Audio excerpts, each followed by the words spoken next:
स्वागत है आप सभी लोगों का आज के इवनिंग क्लास में। और कैसे हैं आप लोग?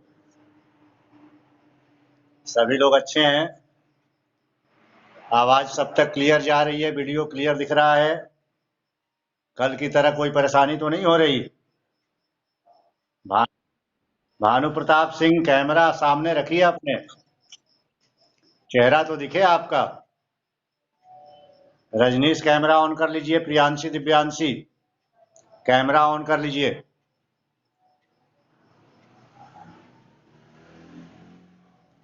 ये स्पेशल क्लास इस महीने के लास्ट तक तो चलेगा ही, आगे भी कंटिन्यू रहेगा।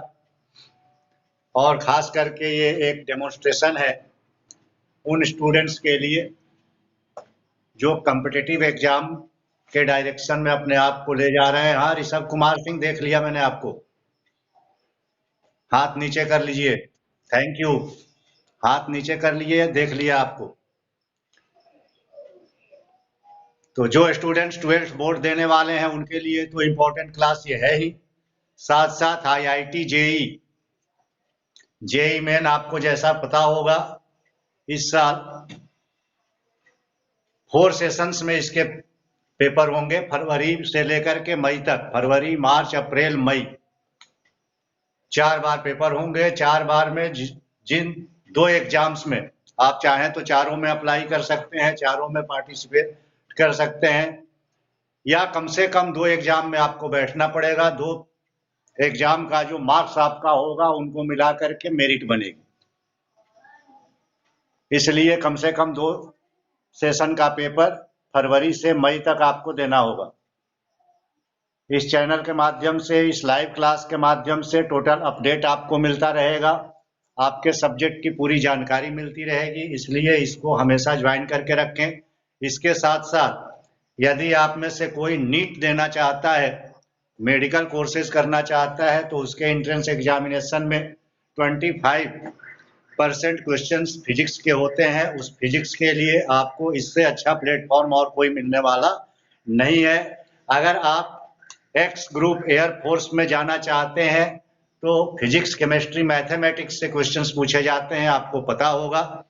और उसके फिजिक्स सब्जेक्ट के प्रिपरेशन के लिए KM ओझा एजुकेशन सेंटर के ऑनलाइन क्लास से अच्छा कोई भी प्लेटफॉर्म आपको नहीं मिलेगा। इसलिए आप बने रहें। और आज स्टार्ट करते हैं अपने ऑनलाइन क्लास को इलेक्ट्रोस्टैटिक्स के साथ। दीपेश जी, कहीं अगर कोई दिक्कत हो तो बताइएगा, और कहीं कोई सजेशन हो तो उसको भी बताइएगा, क्योंकि आप हमारे साथ पढ़े हैं और हमें लगता है कि काफ़ी अच्छे स्टूडेंट आप रहे हैं। तो कहीं अगर मिस्टेक हो, शैलेश चतुर्वेदी भी जुड़े हुए थे, उनका अटेंडेंस बन गया है। सीपू चौबे को पहचानते होंगे, खिरौली के, तो अटेंडेंस बन गया है। हालांकि अभी कैमरे पर कहीं दिख नहीं रहे हैं, तो हो सकता है फिर बाहर हो गए हों, फिर से अंदर आएंगे। तो काफ़ी लोग आपके साथ स्टूडेंट्स का मनोबल बढ़ाने के लिए हैं। और आप किसी से भी, जहां से आपको लगे कि हमें अपने लक्ष्य तक पहुंचने में सहायता मिल सकती है, उनसे सवाल करना है, वहां से कुछ न कुछ चुराना है। और हमारा टारगेट क्या होना चाहिए? हर हालत में अपने टारगेट को अचीव करना। बस इसके लिए हम लोग काम करते हैं, और दिन रात चाहे जो भी करना पड़े, हम अपने टारगेट को अचीव करेंगे। इतना दृढ़ संकल्प अगर हमारे पास है, आपके पास है, तो कोई हमें हरा नहीं सकता। कोई ऐसा नहीं है कारण जिसके चलते हम लोग अपने लक्ष्य से पीछे हट जाएं। इलेक्ट्रोस्टैटिक्स में हम लोगों ने पिछले क्लास का मतलब कल की क्लास तो डिस्टर्ब हो गई थी नेटवर्क प्रॉब्लम के चलते। बहुत जल्द 2020 वैसे भी आपको पता है बहुत नीरस गया है, और खास करके एजुकेशन सेक्टर के लिए इससे खराब साल हमारे जीवन में तो नहीं बीता। और हमने सुना है कि हमारे पिताजी की उम्र के जो लोग हैं, उनके जीवन में भी ऐसा कोई साल नहीं बीता कि 9-9 महीने तक पूरा देश लॉकडाउन रहे। तो एजुकेशन सेक्टर को सबसे ज़्यादा नुकसान हुआ। और क्लास 8 तक के तो स्कूल आज भी नहीं खुले हुए हैं। और बच्चे, हमें लगता है कि जो अभी क्लास PG, LKG, UKG से लेकर के इंटर तक हैं, कम से कम 15 साल लग जाएंगे उस खाई को भरने में, जो खाई इस 1 साल में पूरी हुई है। क्योंकि जो बच्चा क्लास 1 और 2 में होगा, उसने कुछ पढ़ाई नहीं किया, और अगले सेशन में अगर उसको प्रमोट कर दिया जाता है तो वो पिछले क्लास का बेसिक नहीं जानेगा। और बेसिक अगर नहीं जान पाएगा तो ये जाहिर है कि अगले क्लास में उसकी समझ उतनी विकसित नहीं हो पाएगी जितनी होनी चाहिए। अब जब तक वो इंटरमीडिएट बीएससी क्रॉस करके पार नहीं होगा और नया बैच जब नहीं आएगा पीजी से लेकर के कंटिन्यू क्लास करता हुआ जो 12 तक क्रॉस करे, बीएससी करे, तब तक ये खाई भरने वाली नहीं है। फिर भी हम लोग लगे रहें, अगर अपने लक्ष्य के लिए दृढ़ संकल्पित हैं और ये चाहते हैं कि जहां से भी हमें कोई मैटर मिले, कोई मटेरियल मिले जिसको फॉलो करके, कोई ऐसा पाथ मिले जिसको फॉलो करके हम अपने लक्ष्य तक पहुंच सकते हैं, तो आप बेहिचक उसको अपनाइए। हम आपके साथ हैं, हमें जितना निचोड़ना है निचोड़िए, ठीक है। आपका रिजल्ट ही हमारी खुशी होती है, हमारी सफलता होती है, इसलिए आप रिजल्ट हर हालत में दीजिए। हमसे जितना लेना चाहते हैं उतना जरूर लीजिए। Thank you. कल मतलब पिछले क्लास में हम लोगों ने क्वांटाइजेशन ऑफ चार्ज देखा था। क्वांटाइजेशन ऑफ चार्ज क्या होता है, थोड़ा सा 2 मिनट में हम पीछे का रिवीजन कर लें कि इलेक्ट्रोस्टैटिक्स के अंदर हम लोग चार्ज के रेस्ट पोजीशन में चार्ज की प्रॉपर्टी और उसके इफेक्ट का स्टडी करते हैं। चार्ज मीन्स इलेक्ट्रिकल एनर्जी, समझने के लिए हम लोग कह सकते हैं what is charge. Charge is the property of substance which is responsible to attract और रिपेल एनी अदर बॉडी। आवेश क्या है भाई, चार्ज क्या है, तो किसी पदार्थ का एक ऐसा गुण जिसके कारण वह पदार्थ किसी दूसरे पदार्थ को अट्रैक्ट या रिपेल करता है, आकर्षित या प्रतिकर्षित करता है, उसे हम आवेश कहते हैं, चार्ज कहते हैं। चार्ज 2 प्रकार के होते हैं, 2 भागों में इनको बांटा गया। कुछ को पॉजिटिव चार्ज कहा जाता है, कुछ को निगेटिव चार्ज कहा जाता है। बॉडी या तो पॉजिटिवली चार्ज होगी या फिर क्या होगी, निगेटिवली चार्ज होगी। लेकिन इस बात को कहने से पहले दिमाग में इस बात को साफ साफ रखना है कि charge is an scalar quantity. आवेश क्या है, स्केलर क्वांटिटी है, अदिश राशि है। और प्रशांत साहब आपको याद होगा जब हम लोग वेक्टर पढ़ रहे थे तो ये हम लोगों ने पढ़ा था कि स्केलर क्वांटिटी की वैल्यू निगेटिव नहीं होती है। कभी भी कोई अदिश राशि ऋणात्मक नहीं हो सकती। सदिश का मान धनात्मक हो सकता है, ऋणात्मक हो सकता है, लेकिन अदिश राशियां हमेशा क्या होती हैं, धनात्मक होती हैं। फिर मुझे ये समझ में नहीं आ रहा है कि पॉजिटिव चार्ज और निगेटिव चार्ज का मतलब क्या होता है। ये चार्ज जब अदिश राशि है, स्केलर क्वांटिटी है, तो इसका वैल्यू निगेटिव कैसे होता है, कौन बताएंगे? प्रशांत सिंह बताएंगे।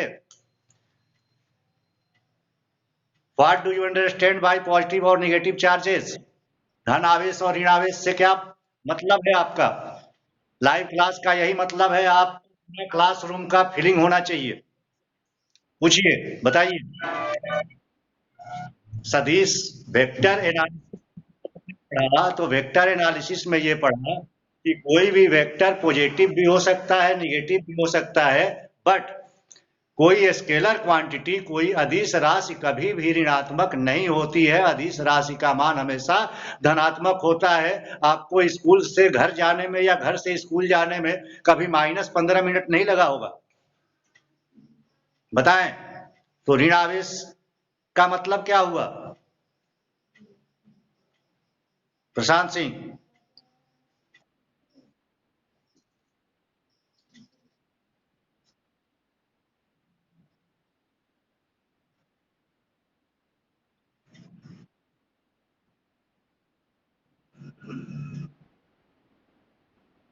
Very good. और ये डिफिनीशन आपको पता है इसलिए कि आपने यहाँ सुना है, पढ़ा है।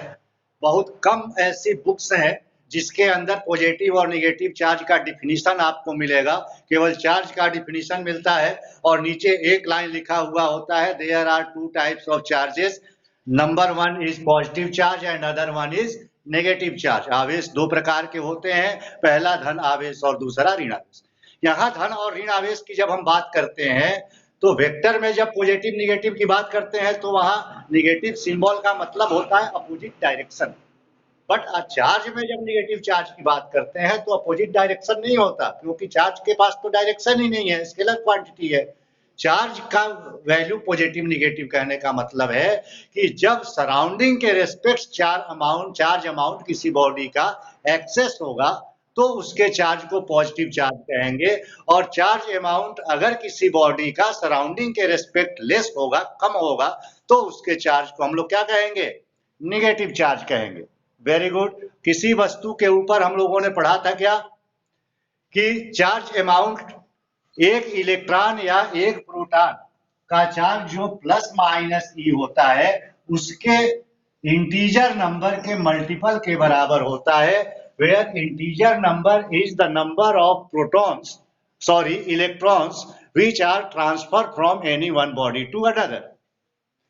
किसी एक वस्तु से दूसरी वस्तु तक इलेक्ट्रॉनों का जो स्थानांतरण हुआ उन इलेक्ट्रॉनों की संख्या ये इंटीजर नंबर है, और इसी इंटीजर नंबर को अगर एक इलेक्ट्रॉन या एक प्रोटॉन के चार्ज से मल्टीप्लाई कर देते हैं तो किसी भी बॉडी के ऊपर टोटल चार्ज का अमाउंट निकल जाता है। ये हम लोग पहले पढ़ चुके हैं। पिछले क्लास में एक प्रॉब्लम मैंने आप लोगों को दिया था कि सपोज करें 5 बॉल्स हैं, 1 2 3 4 5, सबको धागे से लटका करके रखा गया है। मान लीजिए ऊपर एक डंडा लगा दिया और इस डंडे से 5 रस्सियां बांध दी और 5 रस्सियों से मेटालिक स्फीयर्स को बांध दिया। धातु के 5 गोले हैं, ये पहला है, ये दूसरा है, ये तीसरा है, ये चौथा है और ये 5वां है।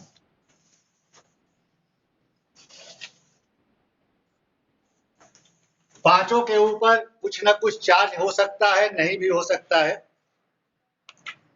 प्रॉब्लम हमारा ये था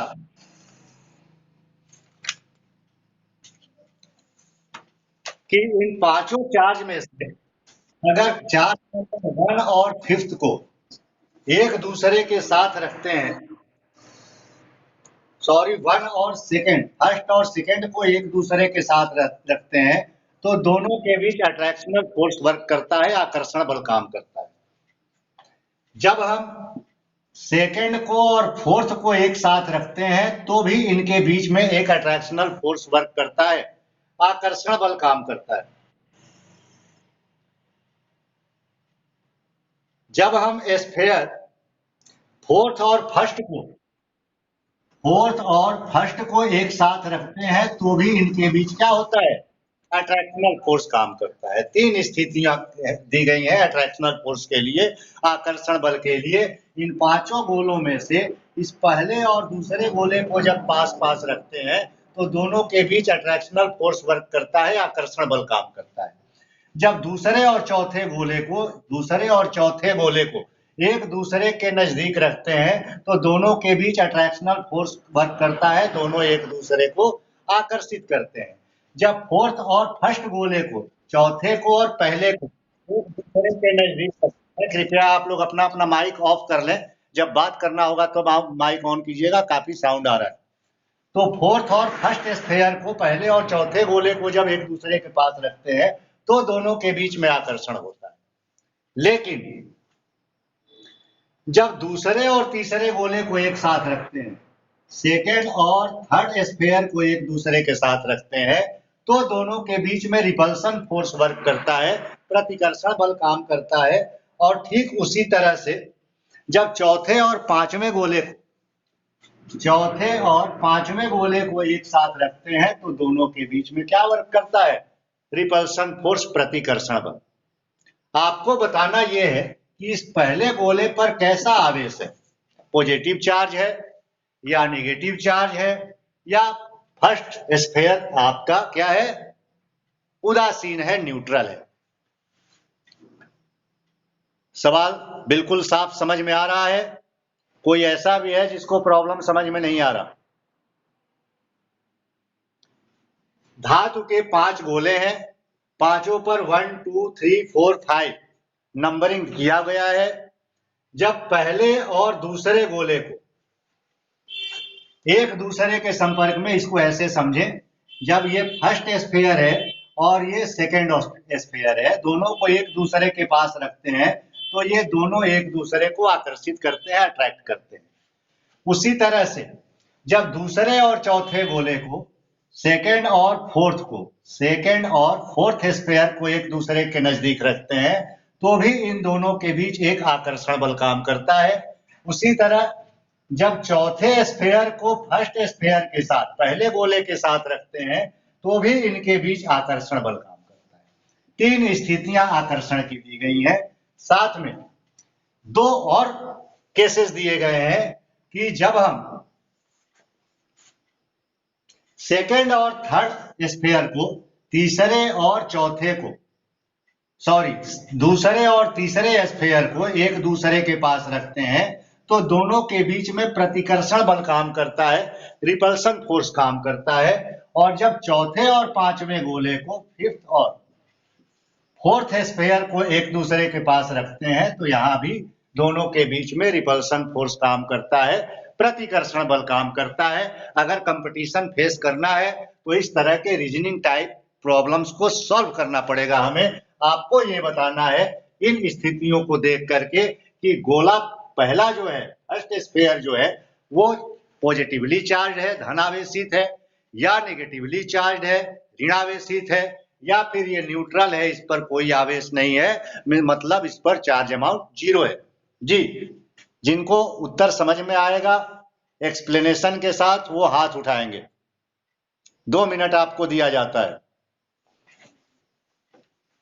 और दीपेश सर ठीक हैं?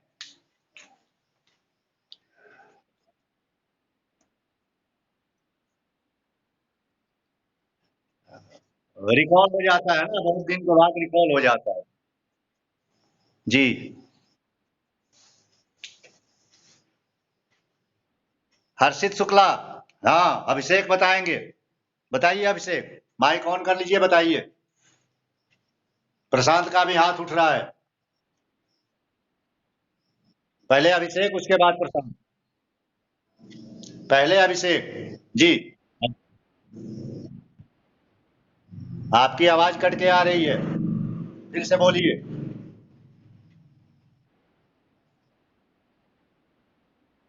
उदासीन क्यों है? कैसे पता चला कि उदासीन है?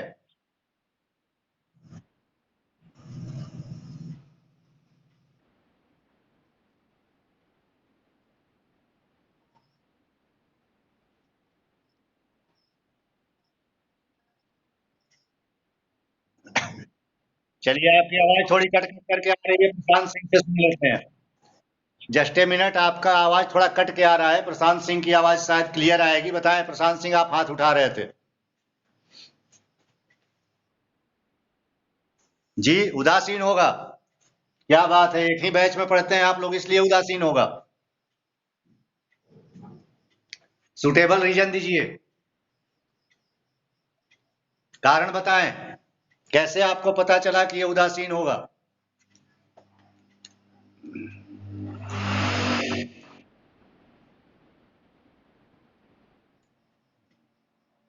जी जी, कौन ऋणावे से है? पहला नेगेटिवली चार्ज है। आगे बताएं।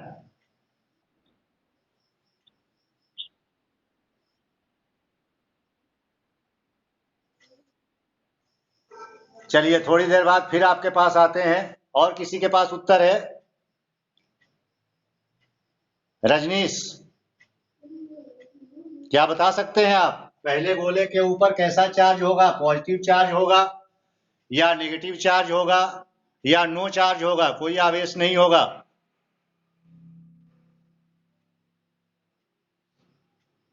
हाँ दिव्यांशी, बताइए।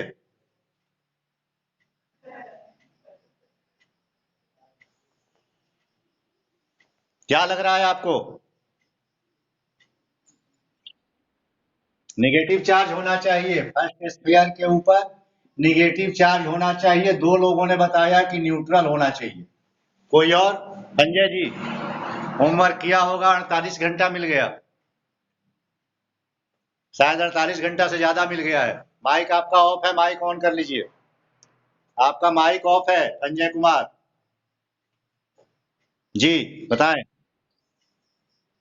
होमवर्क किया होगा इस पर?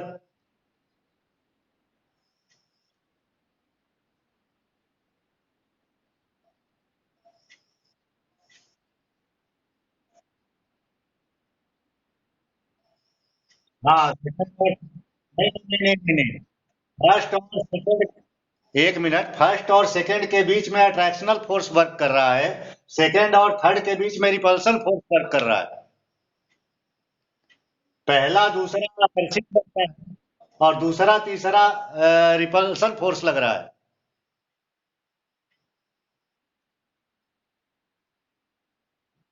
जी जी जी, सेकंड ऑप्शन अटैक करता है।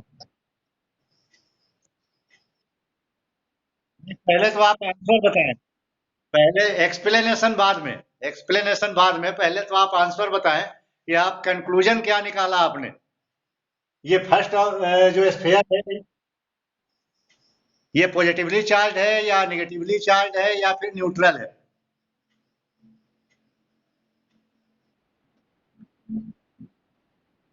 कंपटीशन में एक और काम होता है संजय जी। आप तो कॉम्पिटिटिव एग्जाम फेस करके गए हैं वहां तक, और बीटेक किया है। कंपटीशन में तुक्का मारने का भी एक अपनी कला होती है। वो भी हम बच्चों को बताते हैं लास्ट में, जब बच्चे पेपर देने के लिए जाने वाले होते हैं, तब बताते हैं कि तुक्का कैसे लगाएं। तुक्का लगाने का भी अपना विज्ञान है, और सही ढंग से अगर तुक्का लगा दिया जाए तो 30% कम से कम क्वेश्चन सही होगा। संभावना नहीं होगा। अब दिमाग जरूरत से ज्यादा लग जाए तो बात अलग है।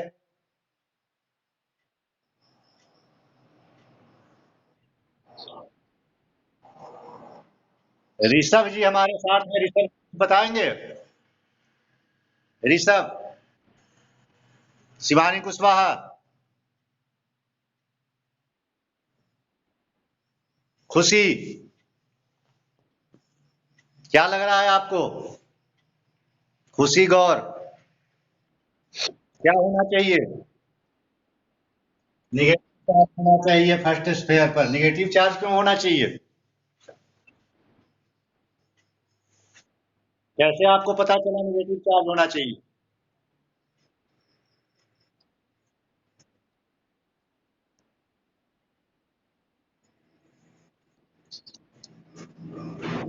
हाँ बताएं बताएं, सुन रहे हैं।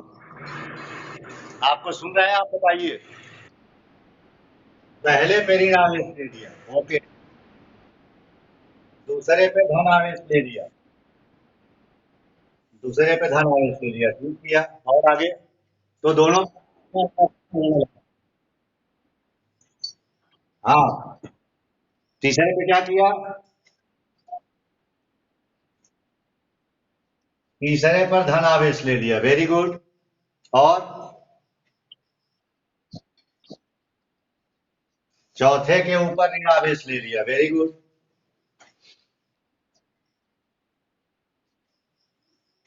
तो चौथे पे, जब पांचवें पे भी ऋण आवेश ले लिया, जब चौथे के ऊपर ऋण आवेश लीजिएगा और पहले के ऊपर भी ऋण आवेश लीजिएगा, तो ऋण आवेश और ऋण आवेश के बीच में तो प्रतिकर्षण होना चाहिए ना। लेकिन ये तीसरा हमारा केस है। तीसरा केस बता रहा है कि चौथा और पहला एक दूसरे को आकर्षित कर रहे हैं। तो दोनों अगर ऋण आवेशित होंगे, पहले और चौथे दोनों, तो फिर इनको तो प्रतिकर्षित करना चाहिए एक दूसरे को। ये आकर्षित क्यों करें?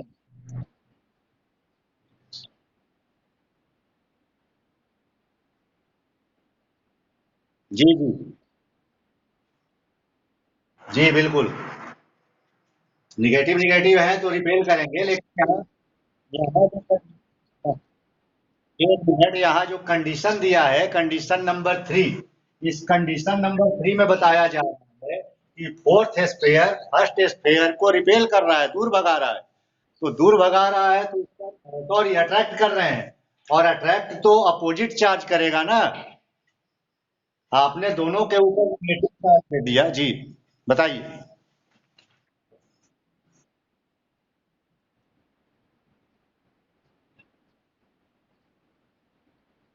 ना ना ना ना ना ना ना, यही तो समझ नहीं पाए ना।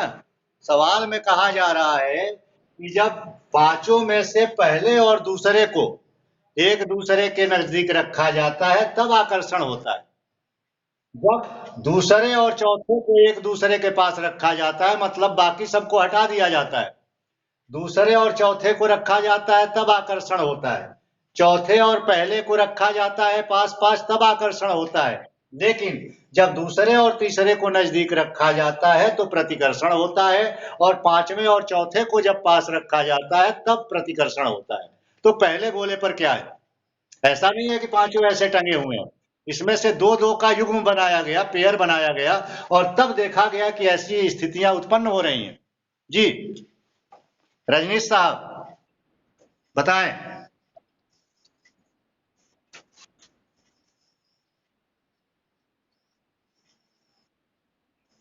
सवाल आपके सामने है।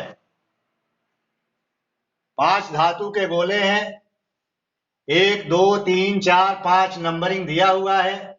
इनमें से पहले और दूसरे गोले को जब पास पास रखा जाता है तो दोनों में आकर्षण बल काम करता है। जब दूसरे और चौथे गोले को एक दूसरे के पास पास रखा जाता है तो इनके बीच आकर्षण बल काम करता है। जब चौथे और पहले गोले को एक दूसरे के पास रखा जाता है तो आकर्षण बल काम करता है। लेकिन दूसरे और तीसरे के बीच प्रतिकर्षण होता है और उसी तरह पांचवें और चौथे के बीच प्रतिकर्षण होता है। तो पहले गोले पर आवेश कैसा है? धन आवेश या ऋण आवेश या कोई आवेश नहीं?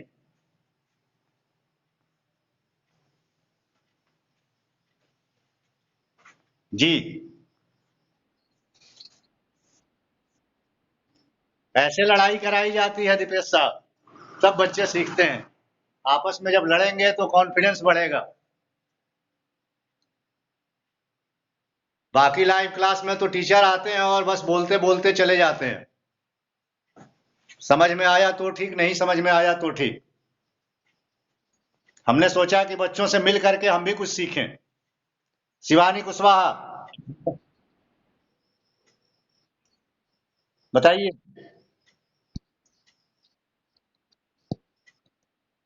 कुछ समझ में आ रहा है?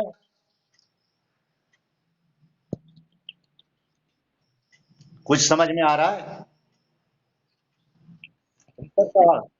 ऋषभ, ऋषभ आपका चेहरा नहीं दिख रहा है। बल्ब किसी और दिशा में है, आप कैमरा कहीं और रखा है आपने। थोड़ा चेहरा दिखाई पड़े तब समझ में आए कि क्या सोच रहे हैं आप। लाइट आप अपने चेहरे पे आने दीजिए थोड़ा। देखिए, मैं कोशिश करता हूं इसको समझाने का। यहां अगर ध्यान से देखा जाए तो पहले नीचे वाले कंडीशन को देखा जाए। तीसरा कंडीशन कह रहा है, तीसरे कंडीशन में वैसे गोला नंबर 1 कहीं नजर नहीं आ रहा है, लेकिन यह है कि गोला एक नहीं नजर आ रहा है, लेकिन दूसरा तीसरा जो है वो एक दूसरे को प्रतिकर्षित करता है, रिपेल करता है। दूसरा तीसरा को प्रतिकर्षित करता है, इसका मतलब जो चार्ज दूसरे के ऊपर होगा वो तीसरे के ऊपर नहीं होगा। ये तो क्लियर है। अगर सेकंड के ऊपर पॉजिटिव है तो थर्ड के ऊपर निगेटिव होगा, और सेकंड के ऊपर अगर निगेटिव है तो थर्ड के ऊपर क्या होगा? पॉजिटिव होगा। उसी तरह से चौथा और पांचवा एक दूसरे को प्रतिकर्षित करते हैं। तो चौथा अगर पॉजिटिवली चार्ज होगा तो तीसरा निगेटिवली चार्ज होगा, और तीसरा पॉजिटिवली चार्ज होगा तो पांचवा क्या चौथा पॉजिटिवली चार्ज होगा तो पांचवा जो है वो नेगेटिवली चार्ज होगा। यहाँ अगर देखा जाए तो ये गोला एक जो है ये गोला 2 को अपनी ओर आकर्षित करता है। यहाँ गोला 2 जो है ये गोला नंबर 4 को अपनी ओर आकर्षित करता है। तो 2 और 4 सेकेंड और फोर्थ स्फीयर जो है वो अपोजिट नेचर के होंगे, ये क्लियर है। अगर ये पॉजिटिव होगा तो ये निगेटिव होगा, अगर ये निगेटिव होगा तो ये क्या होगा? पॉजिटिव होगा, फोर्स पॉजिटिव होगा। थर्ड केस में चले अगर हम लोग, तो चौथा पहले को आकर्षित करता है, पहला चौथे को आकर्षित करता है। आकर्षित करने का मतलब क्या है कि ये पहला जो है ये चौथे की तरह नहीं है, ये पक्का है। अगर पहला चौथे की तरह होता तो दोनों के बीच में आकर्षण काम नहीं करता, और चौथा जो है ये दूसरे की तरह भी नहीं, ये भी क्लियर है। चौथा ना तो पहला ना तो चौथे की तरह है, और ना ही पहला स्फीयर जो है वो सेकंड स्फीयर की तरह है, क्योंकि पहला जो है ये दूसरे को भी आकर्षित कर रहा है और चौथे को भी आकर्षित कर रहा है। ये तो क्लियर हो गया। लेकिन अगर सेकंड केस को ध्यान से देखा जाए तो मामला बिल्कुल क्लियर हो जाता है कि ये सेकंड और फोर्थ दो गोले हैं, ये भी आपस में एक दूसरे को आकर्षित करते हैं। तो ये दोनों एक दूसरे को अगर आकर्षित करते हैं तो ये पक्का है कि एक पर पॉजिटिव होगा और एक पर निगेटिव होगा, और इन दोनों की तरह पहला नहीं है, मतलब पहला ना तो पॉजिटिव है और ना ही निगेटिव है, क्योंकि ये पॉजिटिव को भी अट्रैक्ट कर रहा है और निगेटिव को भी अट्रैक्ट कर रहा है। अब हमें समझना ये है कि जब पॉजिटिव भी नहीं है और निगेटिव भी नहीं है तो क्या न्यूट्रल चार्ज उदासीन कोई गोला हो, कोई भी पदार्थ हो, तो वो आकर्षित कर या हो सकता है किसी पॉजिटिव या निगेटिव चार्ज से, या नहीं हो सकता। क्या कोई न्यूट्रल चार्ज बॉडी किसी पॉजिटिव चार्ज से अट्रैक्ट या रिपेल हो सकती है या नहीं हो सकती? क्योंकि इसके ऊपर पॉजिटिव या निगेटिव चार्ज तो नहीं है, ये पक्का है। थर्ड कंडीशन देख के पता चल रहा है। थर्ड कंडीशन कह रहा है कि दूसरा और चौथा एक दूसरे को अट्रैक्ट कर रहे हैं, और यहां बताया जा रहा है कि इसमें से दूसरा पहले को अट्रैक्ट कर रहा है, मतलब पहला दूसरे की तरह नहीं है, और चौथा भी पहले को अट्रैक्ट कर रहा है, मतलब चौथा भी पहले की तरह नहीं है। मतलब ये दोनों अपोजिट चार्ज के हैं, एक पॉजिटिव एक निगेटिव, और ये पॉजिटिव भी नहीं है और ये निगेटिव भी नहीं है। मतलब अब बचा क्या? न्यूट्रल। लेकिन इतनी जल्दी उत्तर ना बताएं हम लोग, ये थोड़ा सोचें कि क्या कोई न्यूट्रल बॉडी किसी पॉजिटिवली चार्ज बॉडी से अट्रैक्ट या रिपेल हो सकती है या नहीं हो सकती? क्योंकि ये दोनों से अट्रैक्ट ही हो रहा है, रिपेल नहीं हो रहा है किसी से। कौन बताएंगे? जी, प्रियांशी बताएंगी। क्या कोई उदासीन वस्तु किसी धनावेशित वस्तु से आकर्षित हो सकती है? क्या कोई उदासीन वस्तु किसी ऋणावेशित वस्तु से भी आकर्षित हो सकती है? ये फंडा कुछ समझ में कम आ रहा है, क्योंकि ये धनावेशित या ऋणावेशित तो नहीं है। हो सकती है? कैसे हो सकती है? कैसे होगी? गुलाम साहब ने तो ऐसा कुछ बताया नहीं, लेकिन उससे पहले हम लोगों ने पढ़ा है इलेक्ट्रोमैग्नेटिक इंडक्शन की थ्योरी। इलेक्ट्रोमैग्नेटिक इंडक्शन क्या है? इंड्यूस्ड इलेक्ट्रिसिटी पढ़ा है संजय कुमार। इंड्यूस्ड इलेक्ट्रिसिटी प्रेरण विद्युत प्रेरण क्रिया के द्वारा हम लोग किसी वस्तु को आवेशित करते हैं, तो क्या होता है? एक चार्ज बॉडी होती है जिसके ऊपर मान लीजिए पॉजिटिव चार्ज, और इसके नजदीक अगर किसी अनचार्ज बॉडी को रखा जाए, ध्यान रहे ये दोनों मेटालिक है, धातु के गोले हैं। एक धातु के धनावेशित गोले के नजदीक अगर उदासीन गोले को रखा जाए, तो इसके अंदर जितने फ्री इलेक्ट्रॉन्स होते हैं, जितने मुक्त इलेक्ट्रॉन होते हैं, ये सारे मुक्त इलेक्ट्रॉन जितने भी हैं, ये इस पॉजिटिव चार्ज से अट्रैक्ट होकर के इसके नजदीक वाले सरफेस पे इकट्ठे हो जाते हैं। ठीक है?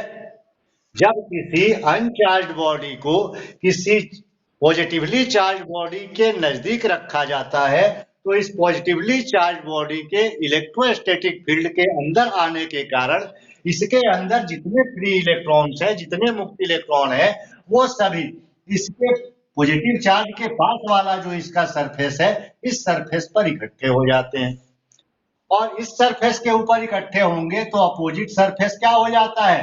पॉजिटिवली चार्ज हो जाता है। अब जाहिर है कि इस पॉजिटिव चार्ज को ये पॉजिटिव चार्ज रिपेल करेगा, और ये निगेटिव चार्ज क्या करेगा? अट्रैक्ट करेगा। अब निगेटिव चार्ज इससे नजदीक है और पॉजिटिव चार्ज दूर है, तो इसका मतलब इस निगेटिव चार्ज का इफेक्ट इसके ऊपर ज्यादा होगा, और जो दूर है पॉजिटिव चार्ज उसका इफेक्ट इसके ऊपर कम होगा। तो ये निगेटिव चार्ज इस पॉजिटिव चार्ज को क्या करेगा? अट्रैक्ट करेगा।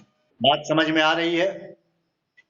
दूसरे केस में देखा जाए, सपोज करें ये एक निगेटिवली चार्ज बॉडी है जो पहले से इसके ऊपर ऋण आवेश है, और इस ऋण आवेशित वस्तु के पास एक अनावेशित वस्तु को रखा जाए, न्यूट्रल मेटालिक स्फीयर को रखा जाए, उदासीन धातु के गोले को रखा जाए, तो इसके ऋण आवेश के कारण क्या होगा?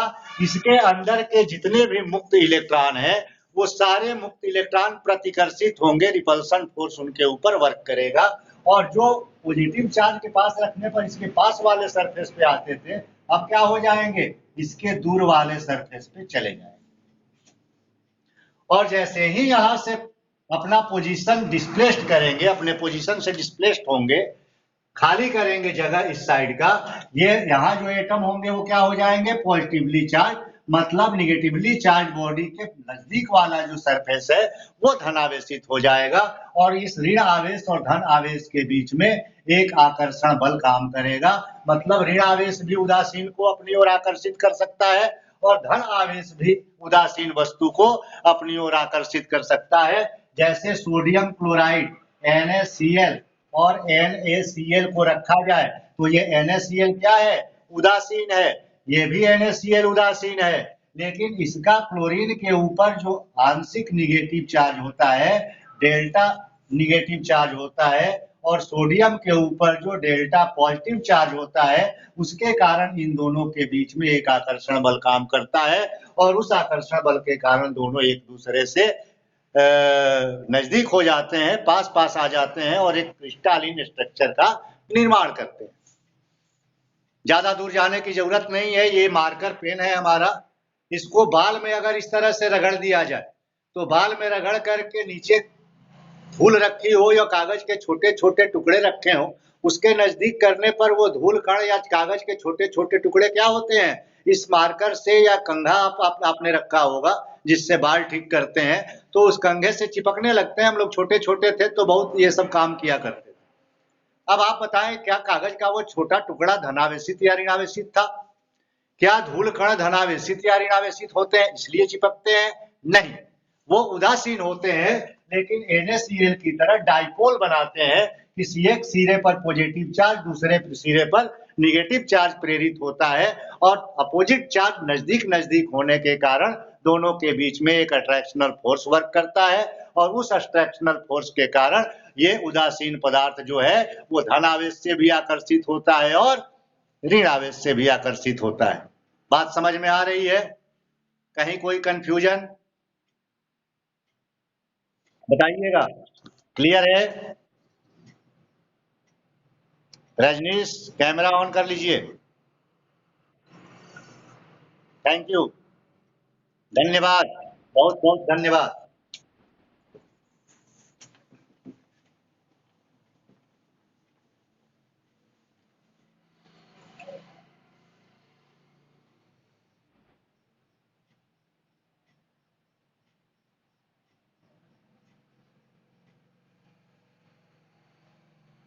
एक बड़ा अच्छा प्रॉब्लम है, इसको आप लोग नोट करें, नोट करें, फिर इसके ऊपर हम लोग चर्चा करेंगे। नोटबुक निकाल लें। सभी लोगों ने नोटबुक ले रखा है हाथ में, क्योंकि इस क्लास में बिल्कुल फीलिंग आपके फिजिकल क्लासरूम की तरह आनी चाहिए। नोट करें, एक टेबल टेनिस गेंद पर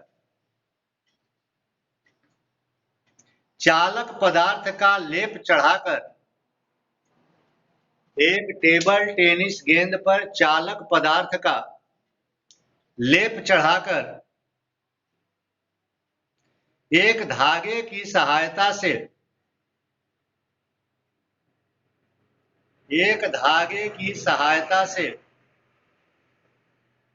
धातु के दो प्लेटों के बीच लटकाया जाता है। एक धागे की सहायता से धातु के दो प्लेटों के बीच लटकाया जाता है। एक प्लेट अर्थ कर दिया जाता है, भू संपर्कित कर दिया जाता है, जबकि दूसरे प्लेट को उच्च वोल्टेज जनरेटर से जोड़ा जाता है। एक ऐसे जनरेटर से जोड़ा जाता है जो हायर पोटेंशियल डिफरेंस का करंट फ्लो करता हो, उच्च वोल्टेज जनरेटर से जोड़ा जाता है। अब आपको बताना है कि गेंद की स्थिति क्या होगी। ऑप्शन नंबर वन, उच्च वोल्टेज वाली प्लेट की ओर गेंद आकर्षित होगी। उच्च वोल्टेज वाली प्लेट की ओर गेंद आकर्षित होगी और वहीं जाकर स्थिर हो जाएगी।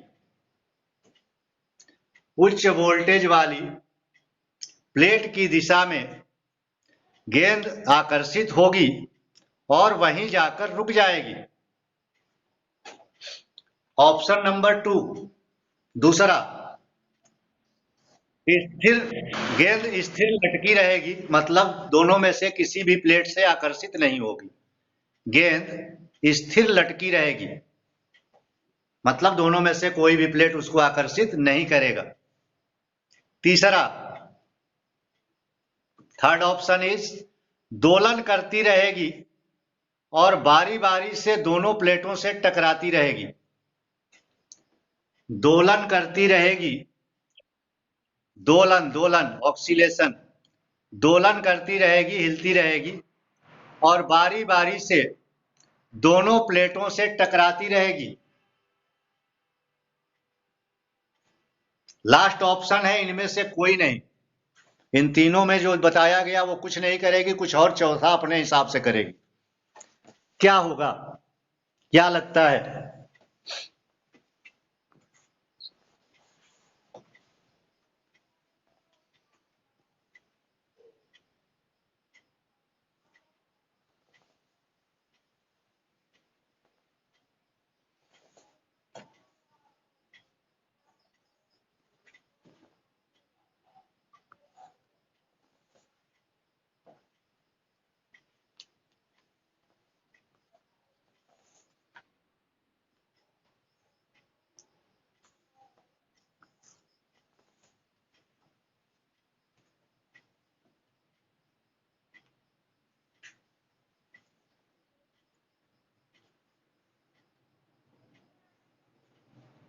सवाल सबको समझ में आ गया है? प्रॉब्लम सभी लोग अच्छी तरह से समझ रहे हैं? किसी को कोई दिक्कत हो तो बताइएगा क्वेश्चन को समझने में।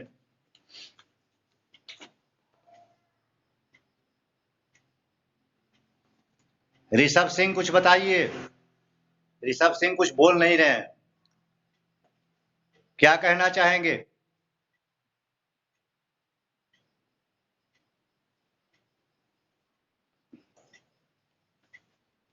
अभिषेक, क्या लग रहा है? प्रॉब्लम ये है कि एक गेंद है, इस गेंद के ऊपर इस गेंद के ऊपर धातु पदार्थ का एक लेप चढ़ा दिया जाता है और धातु पदार्थ का लेप चढ़ाने के बाद इसको धातु की दो प्लेटों के बीच रखा जाता है, धातु की दो प्लेटों के बीच रखा जाता है। एक प्लेट को अर्थ कर दिया जाता है और दूसरे प्लेट को हायर पोटेंशियल डिफरेंस के किसी इलेक्ट्रिक सोर्स से जोड़ दिया जाता है, जनरेटर से जोड़ दिया जाता है। इस गेंद की स्थिति क्या होगी? क्या जिससे जनरेटर जुड़ा हुआ है उसकी दिशा में आएगी और यहीं पर चिपक जाएगी, या फिर अपने स्थान पर रहेगी, बिल्कुल हिलेगी नहीं, ना इस दिशा में आएगी ना इस दिशा में आएगी, या फिर ये हमेशा इन दोनों के बीच दोलन गति करती रहेगी और बारी बारी से इन दोनों प्लेटों से टकराती रहेगी, इधर यहां टकरा करके इधर, फिर यहां टकरा के इधर, ऐसा करती रहेगी। या फिर इन तीनों में से कुछ भी नहीं होगा, कुछ अलग प्रकार का ये काम करेगी। ये क्वेश्चन आईआईटी जेईई में आ चुका है।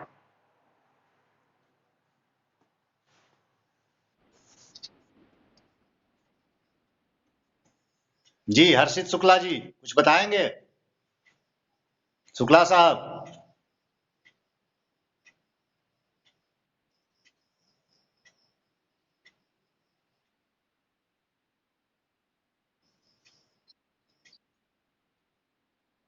किसी भी प्लेट की तरफ आकर्षित नहीं होगी। अच्छा, संजय जी क्या लग रहा है?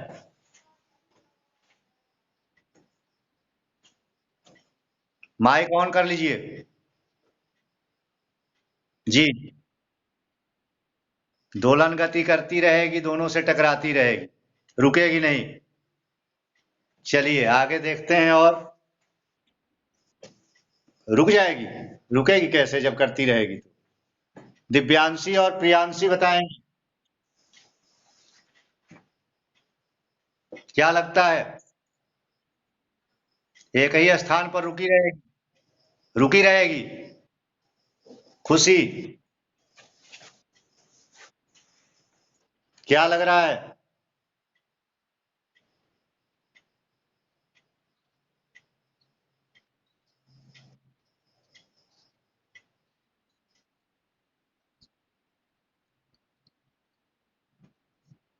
उच्च प्लेट वाले उच्च वोल्टता वाले प्लेट की दिशा में आकर्षित होकर के यहीं चिपक जाएगी। अच्छा, कोई और है? जी प्रशांत साहब कुछ कहेंगे? 3 लोगों ने ऑप्शन बता दिया, अब चौथा बाकी है, इनमें से कोई नहीं। 3 लोगों ने तीनों ऑप्शन बता दिया, एक चौथा आप बता देंगे तो किसी न किसी का तो सही जरूर होगा। क्या लग रहा है आपको? नहीं समझ में आ रहा जी? स्थिर रहेगी? स्थिर रहेगी या हिलती रहेगी? स्थिर रहेगी। ओके, रजनीश साहब उच्च विभव की ओर जाएगी। चलिए, अलग अलग सभी लोगों का अपना अपना राय है, देखते हैं क्या होता है। उच्च विभव वाले वोल्टेज से जिस प्लेट को हम जोड़ेंगे उस प्लेट के ऊपर पॉजिटिव चार्ज आ जाएगा, ये तो हमें पता है। और जैसे ही इसके ऊपर पॉजिटिव चार्ज आएगा इस प्लेट के ऊपर, इसी के विद्युत क्षेत्र के अंदर ये दूसरा प्लेट है, इसलिए इस दूसरे प्लेट का जो निगेटिव चार्ज है वो यहाँ पे आकर्षित होगा इसके पास वाले सिरे के ऊपर। पॉजिटिव चार्ज दूसरे सतह पर उत्पन्न होगा, ये पॉजिटिव चार्ज अर्थ हो जाएगा, और अर्थ होने के कारण ये दूसरा प्लेट जो है वो निगेटिवली चार्ज हो जाएगा, ये पॉजिटिवली चार्ज हो जाएगा। मतलब ये एनोड की तरफ काम करने लगेगा और ये कैथोड की तरह काम करने लगेगा। अब ये बेचारा जो है ये उदासीन है, इसके ऊपर कोई चार्ज नहीं है। जब इसके ऊपर कोई चार्ज नहीं है तो इसके अंदर जो फ्री इलेक्ट्रॉन्स है वो क्या करेंगे, इसके फ्री इलेक्ट्रॉन्स को, जो इस गेंद के ऊपर एक मेटल का हम लोगों ने क्या लगाया है,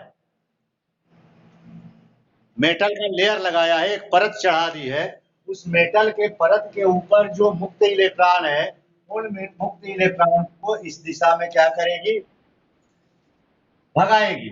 और ये पॉजिटिव चार्ज जो होगा वो इस दिशा में मुक्त इलेक्ट्रॉनों को क्या करेगा, अट्रैक्ट करेगा। जैसे ही इसके ऊपर अब इलेक्ट्रॉन, मुक्त इलेक्ट्रॉन इस दिशा में आ गए, इसने मुक्त इलेक्ट्रॉनों को इधर किया, इसने मुक्त इलेक्ट्रॉनों को इधर खींचा, तो जाहिर है कि जितने फ्री इलेक्ट्रॉन्स हैं वो इस पॉजिटिव चार्ज प्लेट की दिशा में आ जाएंगे। तो ये पॉजिटिवली चार्ज प्लेट के डायरेक्शन जो है ये निगेटिवली चार्ज हो जाएगा, उसका अपोजिट डायरेक्शन जो है वो पॉजिटिवली चार्ज हो जाएगा। इसके ऊपर, इसके इस सतह पर पॉजिटिव चार्ज हो जाएगा, इस सतह पर निगेटिव हो जाएगा। मतलब जिस प्लेट के ऊपर पॉजिटिव चार्ज है उस प्लेट के ऊपर निगेटिव चार्ज होगा उसके पास वाले सरफेस पे, और जिस प्लेट के ऊपर निगेटिव चार्ज है उसके पास वाले सतह पर पॉजिटिव चार्ज हो जाएगा, और जितना निगेटिव चार्ज इसके ऊपर होगा उतना ही पॉजिटिव चार्ज इसके ऊपर होगा। अब ये पॉजिटिव चार्ज निगेटिव चार्ज होने के कारण इसको जितने बल से खींचेगा, ये पॉजिटिव चार्ज को निगेटिव चार्ज वाला प्लेट उतने ही बल से अपनी ओर खींचेगा। तो जब अपोजिट डायरेक्शन में इक्वल अमाउंट का फोर्स लगेगा तो ये बेचारा रेस्ट में रहेगा, कहीं जाएगा नहीं। तो जिन्होंने कहा था कि ये स्थिर रहेगा, बीच में गतिमान नहीं होगा, हमें लग रहा है कि उसका उत्तर सही है।